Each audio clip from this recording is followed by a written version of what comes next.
Tupac don't know, man. Back in like 93, 94, I was out, man. And I had family that was in Brooklyn, Brownsville, the Star Do or Die.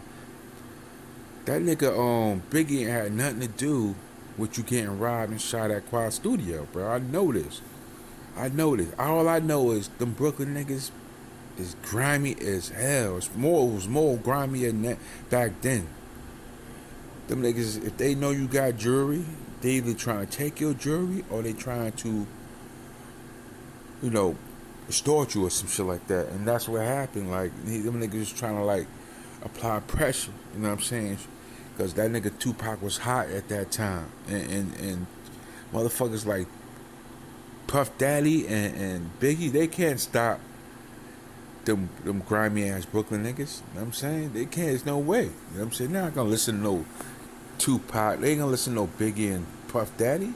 If them the Brooklyn niggas ain't got no money in their pocket and they smoking weed and they trying to have some money in their pocket, the niggas is gonna try to rob you.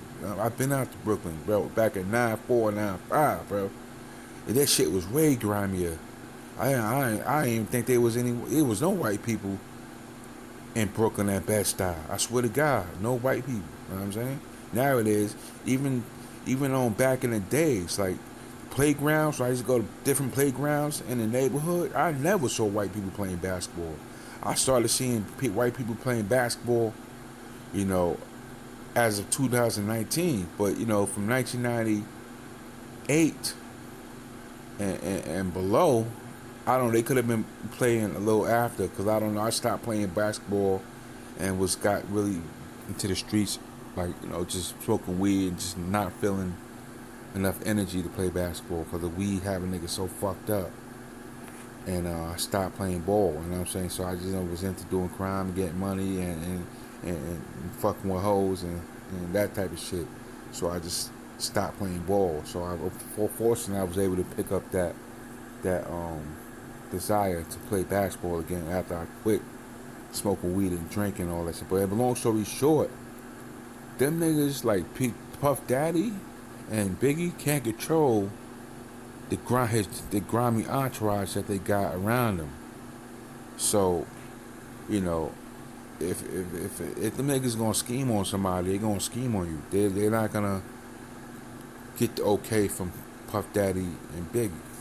And that's what happened. Niggas at Quad Studio, the nigga Tupac had jewelry, and Brooklyn niggas is known. That's how they get down.